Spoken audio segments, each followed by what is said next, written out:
నమస్కారం. All India radio అంటే ఆకాశవాణి అనంతపురంలో ఆల్టర్‌నేట్ వీక్ థర్స్‌డే పొద్దున 7:30కి ప్రతిసారి ఒక్కొక్క సబ్జెక్ట్‌ని తీసుకొని మాట్లాడుతున్నాము. చాలా మంచి స్పందన ప్రతిసారి కూడా వస్తుంది.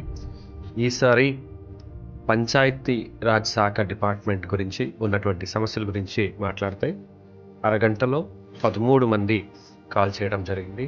అందులో ముఖ్యంగా పంచాయత్ పరిధిలో వాళ్ళకి స్ట్రీట్ లైట్ వెలగడం లేదనేది, లేదా డ్రైన్ లేవనేది, రోడ్లు కావాలనేది, ఇంటి పన్ను సరిగ్గా తీసుకోవడం లేదు లేదా కట్టాలి అని అనుకోవడం, ఆస్తులు ఎలా విట్టుకోవాలి అంటే డివిజన్ ఎలా చేసుకోవాలి అనేది ఇలాంటి సమస్యల పైన కాల్ చేయడం జరిగింది. ప్రతి వారం ఒక్కొక్క సబ్జెక్ట్ తీసుకుంటాము. సో రాబోయే వారం ఆరోగ్య సమస్యలు, ఆరోగ్య శాఖలో కావాల్సిన వివిధ సేవల గురించి పెడుతున్నాము. ఇది ప్రజలందరూ కూడా సద్వినియోగం చేసుకోవాలి. అలాగే దీని వలన అధికార యంత్రాంగంని కూడా మనం చురుగ్గా పెట్టే ప్రసక్తి మాకు కూడా ఉన్నది.